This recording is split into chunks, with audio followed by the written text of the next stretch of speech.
ഓഹരി നിക്ഷേപകർക്ക് 867 കോടി രൂപ ലാഭവിഹിതം പ്രഖ്യാപിച്ച് ലുലു റീറ്റെയിൽ. മൊത്തം ലാഭത്തിന്റെ 78% ലാഭവിഹിതമായി കൈമാറുക. 1200 കോടി രൂപയോളമാണ് ഈ വർഷം ആദ്യ പകുതിയിലെ മൊത്തം ലാഭം. ഈ വർഷം ആദ്യ പകുതിയിൽ 36,000 കോടി രൂപയുടെ വരുമാനമാണ് ലുലു റീറ്റെയിൽ നേടിയത്. 9.9% വളർച്ചയോടെ 1200 കോടി രൂപയോളം വരും മൊത്തം ലാഭം. ഇതിൽ നിന്ന് 867 കോടി രൂപ അഥവാ $98.4 മില്യൺ ലാഭവിഹിതമായി നിക്ഷേപകരിലെത്തുക. ലാഭത്തിൻ്റെ 78% വരും ഇത്.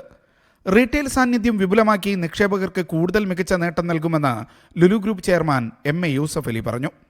ഈ വർഷം രണ്ടാം പാദത്തിൽ ലുലു റീറ്റെയിലിന് 4.6% അധിക വളർച്ച നേടാനായി.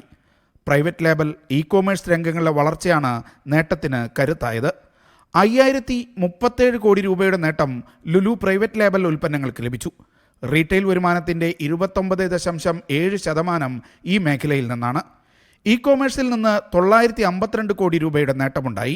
UAE-യിൽ 9.4%, സൗദിയിൽ 3.8%, കുവൈത്തിൽ 4.9% വളർച്ച നേടാനായെന്ന് ലുലു ഗ്രൂപ്പ് അധികൃതർ പറഞ്ഞു. Media 1 Abu Dhabi.